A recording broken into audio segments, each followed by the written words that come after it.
Far divertire famiglie e turisti e lasciare un ricordo di Padova che produca effetti positivi per il resto dell'anno sono i due obiettivi principali della festa di Capodanno organizzata in Prato della Valle, dove si attendono almeno 50.000 persone, anche se la speranza degli addetti ai lavori è che la cifra sia ben superiore.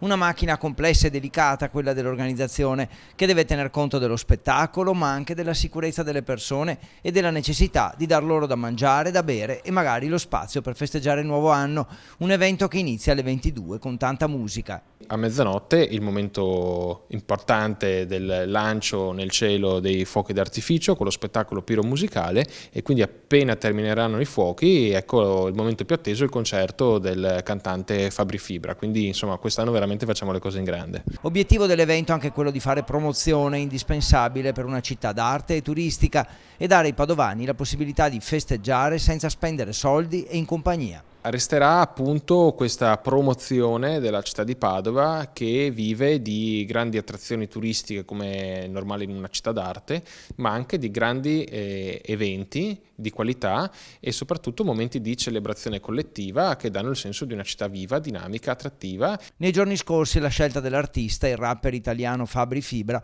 da qualcuno è stata criticata per il linguaggio inappropriato contenuto nei suoi testi. C'è chi ha voluto ripescare delle canzoni di 15 anni fa che sì, effettivamente avevano, come dire, delle parole un po' crude e dirette, ma è stato lo stesso Fabri Fibra più volte a precisare che quelle vecchie canzoni di inizio carriera non fanno più parte del suo repertorio. Il tavolo tecnico organizzato dalla Questura ha previsto modifiche alla circolazione, provvedimenti sulla sicurezza, controlli su oggetti e sostanze introdotti in Prato della Valle, una piazza blindata insomma, anche se in modo quasi invisibile. Le persone che arriveranno questa sera devono essere serene e godersi semplicemente lo spettacolo.